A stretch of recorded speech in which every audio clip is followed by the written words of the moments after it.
ગરબાડા તાલુકાના ગુલબારથી દૂધ વેચીને પરત બોરિયાળા તરફ આવતા એક ઇસમો પર બે વ્યક્તિએ હુમલો કર્યો. ખનોડ પિન્ટુભાઈ રમેશભાઈ તેમજ ખનોડ નિલેશભાઈ રમેશભાઈ નામના બે ભાઈઓએ તમે અમારા ગ્રાહકોને દૂધ બિસ્કિટ કેમ આપો છો તેમ કહીને હુમલો કર્યો. માર મારતા બોરિયાળા ગામના ખોડ રાજુભાઈને મોઢા તથા માથાના ભાગે ઈજા પહોંચતા તેઓ બેભાન થયા હતા. તે દરમિયાન ઉપરોક્ત હુમલાખોરો ભાગી જતા આ મામલે ઈજાગ્રસ્ત ખોડ રાજુભાઈના પરિવારજનોએ જાણ કરવામાં આવી હતી અને ખોડ રાજુભાઈને 108 મારફતે ગરબાડાના સાજી હોસ્પિટલ ખાતે સારવાર અર્થે ચડવામાં આવ્યા હતા. આ મામલે તેમના ઘરના વ્યક્તિઓ દ્વારા ગરબાડા પોલીસ સ્ટેશને ફરિયાદ નોંધાવી હતી, જેમાં સમાચાર લખાય ત્યાં સુધી મામલે હુમલાખોરો વિરુદ્ધ પોલીસે કોઈ કાર્યવાહી ન કરતા ઈજાગ્રસ્ત રાજુભાઈ તેમના પરિવારજનોમાં રોષની લાગણી ફેલાઈ છે.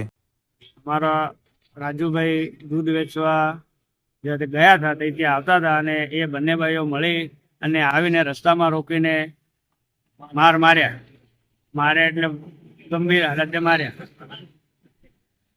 અને નિલેશભાઈ રમેશભાઈ ખનોડ અને પિન્ટુભાઈ રમેશભાઈ ખનોડ બંને ભાઈઓ મળીને માર્યો એકલા.